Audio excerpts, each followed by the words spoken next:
तस्वीरें हम आपको दिखा रहे थे किस तरीके से राहुल गांधी ट्रेन के जनरल कंपार्टमेंट में बैठकर पंजाब जा रहे हैं। इससे पहले जो केदारनाथ हो गए थे उसकी तस्वीरें हमने आपको दिखाई थी। ये भी आपको दिखाया था किस तरीके से उन्होंने रैली की थी, किस तरीके से घर पे किसानों से मुलाकात की थी और किस तरीके से संसद के अंदर सरकार के ऊपर हमला किया था। लेकिन अभी जो तस्वीरें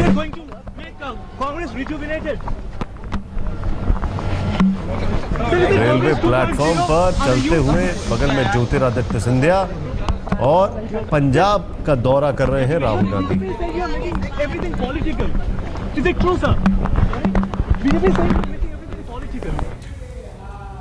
कुमार विक्रांत हमारे साथ हैं। कुमार विक्रांत, ये क्या है? ये मतलब ट्रेन के जनरल कंपार्टमेंट में बैठकर क्या मामला है ये सब? सियासत पहले भी रही है। मुंबई की लोकल ट्रेनों के सफर अगर आप याद करें, दलितों के घरों में रात गुजारना अगर याद करें, और आप जब विपक्ष में आ गए तो और एग्रेसिव तरीके से राहुल गांधी को लगता है कि वो आम आदमी की बात करते हुए दिखाई पड़े, आम आदमी से जुड़ते हुए दिखाई पड़े, किसानों के मुद्दे उठाते हुए दिखाई पड़े। तो जो बड़े बड़े वोट बैंक है सीधे सीधे उनको टारगेट करते हुए राहुल गांधी अपनी सियासत इस बार फिर से नई तरीके से शुरू कर रहे हैं। उसी का एक हिस्सा है कि ट्रेन से रवाना हो रहे हैं और वहाँ वो अम्बाला उतर करके फिर वहाँ बाई रोड गोविंदगढ़ और खन्ना मंडी, जो कि जहाँ पर कि किसान अपना सामान लेके आते हैं, अनाज वगैरह, और जहाँ पर बिकता है, जहाँ किसानों से जुड़े हुए व्यापारी होते हैं, उन सब से मुलाकात करके उनके मसलों पर आगे बढ़ेंगे और निश्चित तौर पर इसको बड़ा मुद्दा बनाकर मोदी सरकार को घेरने की कोशिश करेंगे। कितना सफल होते हैं इसके लिए तो इंतजार करना होगा।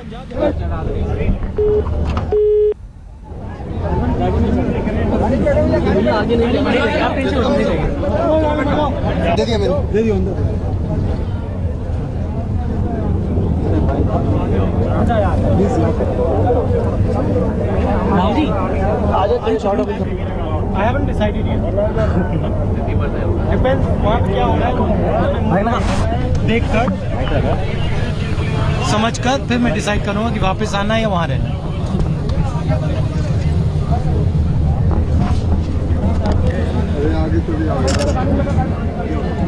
Yes sir.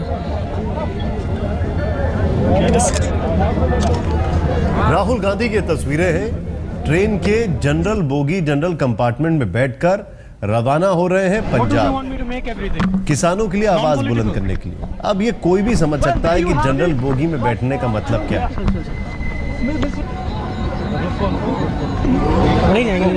वो वाला गेट कवर करना उधर से सब रिकॉर्ड मार देना। राहुल जाने वाले हैं क्या? क्योंकि going on there. But sir, it seems that you are going to make Congress rejuvenated. So is it Congress 2.0 under you? Sir, BJP is saying you are making everything political. Is it true, sir? BJP is saying you are making everything political. What do they want me to make everything?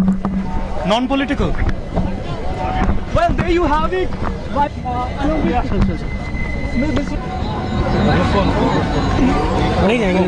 Rahul Gandhi से ये सवाल पूछा कि BJP कह रही है कि आप हर चीज का राजनीतिकरण कर रहे हैं, तो राहुल गांधी जवाब दे रहे हैं तो फिर क्या चाहती है बीजेपी? मैं इसका राजनीतिकरण नहीं करूं? क्या ये राजनीति नहीं है? सचखंड एक्सप्रेस के जनरल बोगी में बैठकर राहुल गांधी निकल रहे हैं। ये भी आपको बता दें, सचखंड बोगी के जनरल सचखंड एक्सप्रेस के जनरल बोगी। कुछ दिन पहले आपने प्रधानमंत्री मोदी को मेट्रो ट्रेन में सफर करते देखा था, और यहाँ पर जो आप तस्वीरें देख रहे हैं यस सर, ये तस्वीरें हैं राहुल गांधी की, जो कि सचखंड एक्सप्रेस के जनरल बोगी में बैठकर पंजाब के लिए निकले हैं। कुमार विक्रांत हमारे साथ है। कुमार, मैं सीधे जानना चाहता हूँ भाई, जब ये छुट्टी से वापस लौटे थे तब तो विमान से लौटे थे, अब जनरल बोगी में जा रहे हैं, इतना भी ऑब्वियस नहीं करना चाहिए, क्या कहते हैं?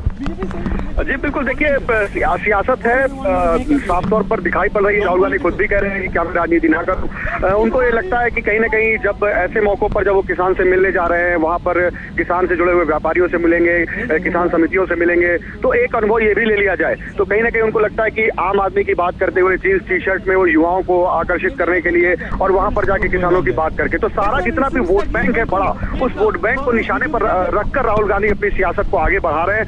पहले भी ऐसा करते रहे, अगर आपको याद होगा मुंबई में लोकल ट्रेन में गए थे, उसके अलावा दिल्ली से पंजाब के लिए एक बार शताब्दी में चले गए थे। इस तरीके की चीजें राहुल गांधी पहले भी करते रहे, लेकिन अब जब सत्ता से बाहर आ गए, राहुल गांधी पार्टी का चेहरा बने, तो 44 सीटें लोकसभा में आ गई, तो वही सब चीजें तरह तरह से बदल कर जल्दी करना चाहते हैं और कहीं ना कहीं मुकाबला करना चाहते हैं प्रधानमंत्री मोदी का। क्योंकि कुछ दिन पहले प्रधानमंत्री मोदी जी ने सफर किया था मेट्रो का, और अब राहुल गांधी इस तरीके से निकले हैं जनरल बोगी में सफर करने के लिए। रवनीत बिट्टू जो कि सांसद है लुधियाना के, एक जानकारी आ रही, वो भी राहुल गांधी के साथ में गए, पंजाब के लुधियाना से सांसद है। जी, मैं आपसे एक चीज जानना चाहता हूं, यहाँ पर दो चीजें बड़ी महत्वपूर्ण हैं। राहुल गांधी जनरल बोगी में बैठकर पंजाब जा रहे हैं। ये वही राहुल गांधी है जिन्होंने संसद में ये बोला था, सदन में ये बोला था कि मोदी साहब विदेशी दौरे पर क्यों जाते हैं, किसानों के बीच में क्यों नहीं जाते हैं। तो यानी कि अब राहुल गांधी एक तो पहले मिसाल स्थापित करना चाहते हैं, और दूसरा एक और बात है कि जिस पंजाब में ये जा रहे हैं वहां पर इनके अपने नेता एक दूसरे के ऊपर आरोप प्रत्यारोप लगा रहे हैं। बिल्कुल, ये बड़ी बात है निशांत। जहां तक पंजाब की बात है, वहां चुनाव काफी नजदीक है और कांग्रेस को लगता है कि वहां पर अगर अकाली सरकार के खिलाफ अगर थोड़ा भी मूड है तो उसका फायदा कांग्रेस को मिल जाए। लेकिन वहां पर जिस तरीके से कांग्रेस सिर्फ उटाउल है, अमरिंदर सिंह जो इनके सबसे बड़े नेता माने जाते हैं, पूर्व मुख्यमंत्री, वो सीधे राहुल गांधी पर सवाल खड़े कर चुके हैं, उनके अनुभव पर सवाल खड़े कर चुके हैं। और अभी तक पार्लियामेंट के इस सत्र में अमरिंदर सिंह नजर नहीं आए, जो कि लोकसभा के सांसद है अमृतसर से। तो ये एक परेशानी का सबब है राहुल गांधी के लिए कि पहले अपना घर सुधारे, तब जाकर सामने विरोधी दलों से मोर्चा ले सकें। ये चुनौती जरूर होगी पंजाब में राहुल गांधी के सामने। जिस तरीके से दो फाड़ है सीधे तौर पर पंजाब कांग्रेस में, अमरिंदर सिंह और प्रताप सिंह बाजवा का कुछ, जिसको कि अब तक राहुल गांधी सुलझा नहीं पाए। लेकिन राहुल गांधी को लगता है कि शायद वो जा करके वहां बात करेंगे लोगों से और उसके बाद में कुछ सुधार कर पाए, क्योंकि कहीं ना कहीं वहां पर एक आम आदमी पार्टी भी कांग्रेस को खतरे के तौर पर नजर आती है। तो चुनौती जरूर है राहुल गांधी के लिए, भले ही वो किसानों की, आम आदमी की, युवाओं की सियासत करते हुए दिखाई पड़े, लेकिन जब तक अपना घर दुरुस्त नहीं करेंगे तब तक कोई सफलता मिलने वाली नहीं। और पंजाब के साथ तो सीधे तौर पर यही बात। एक और चीज यहां पर मैं आपसे समझना चाहूंगा कि ये अभी राहुल गांधी का ये जो दौरा है, इसकी आइटिनरी क्या क्या है? देखिए, अभी ये यहाँ से निकल करके अंबाला उतरेंगे और अंबाला से बाई रोड ये पहुंचेंगे गोविंदगढ़ में। वहां पर किसानों से मुलाकात करेंगे, किसान व्यापारियों से मुलाकात करेंगे, और उसके बाद ये तकरीबन आधा घंटे वहां रुकने के बाद, 1 घंटे रुकने के बाद 4:15 साढ़े 4 बजे के आसपास खन्ना मंडी में भी यही ऐसे ही किसानों से मुलाकात करके उनकी परेशानियों को समझेंगे और वहां पर पहुंचेंगे, और शायद उसके बाद ही आज ही वापस लौट आएंगे। एक ही दिन का एक कार्यक्रम पंजाब का बताया जा रहा है। लेकिन जैसा प्रशांत आपने कहा, बड़ी बात आपने उठाई है कि पंजाब में भले ही राहुल गांधी इन सियासी मुद्दों को लेकर के जा रहे हैं, लेकिन उनकी खुद की सियासी पार्टी में जिस तरीके के दो फाड़ है, उससे निपटना राहुल गांधी के लिए बड़ी चुनौती है। और राहुल गांधी हो या सोनिया गांधी हो या कांग्रेस हो, पंजाब की कलह से अब तक उभर नहीं पाई है। और अकाली विरोध के नाम पर अगर कुछ फायदा होने ही वाला है तो कहीं वो फायदा आम आदमी पार्टी ने ले जाए, ये चुनौती राहुल गांधी के सामने। पहले उससे निपटना होगा राहुल गांधी को पंजाब में खास तौर पर। जी, इस वक्त की बड़ी खबर आपको दिखा दें। राहुल गांधी अब सचखंड एक्सप्रेस से पंजाब के लिए रवाना हो रहे हैं, जनरल बोगी में बैठकर जा रहे हैं, और पंजाब में किसान की आवाज को लेकर ये एक पहल राहुल गांधी की, लैंड बिल के खिलाफ, जो लैंड रिफॉर्म बिल है, भूमि अधिग्रहण बिल जो है, उसके खिलाफ राहुल गांधी का एक और प्रयास। जब उनसे सवाल पूछा कि क्या आप इसको, बीजेपी कहती है कि आप इसको एक पॉलिटिकल इशू बना रहे हैं, इसका राजनीतिकरण कर रहे हैं, तो राहुल गांधी ने कहा तो फिर मैं इसका क्या करूं?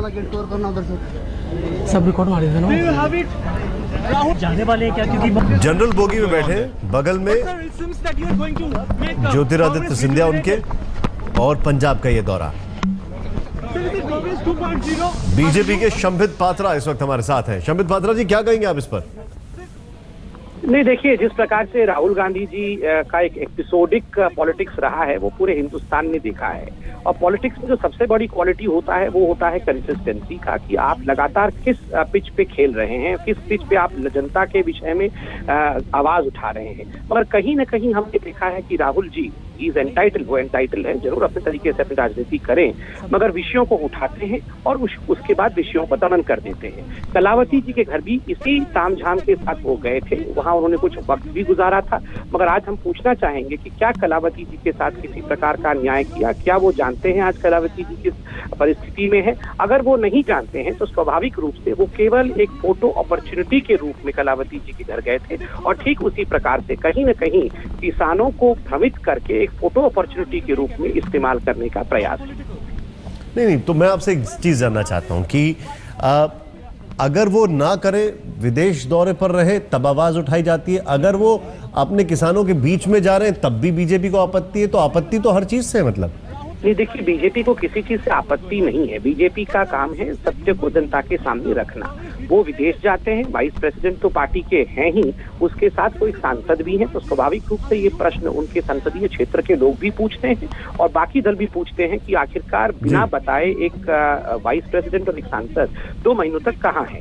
और दूसरा, जब वो इस प्रकार से यात्रा करते हैं तो एक पॉलिटिकल पार्टी के नाते हम रिएक्ट करके जो सच्चाई है कि एपिसोडिक नेचर है वो भी बताना अनिवार्य है।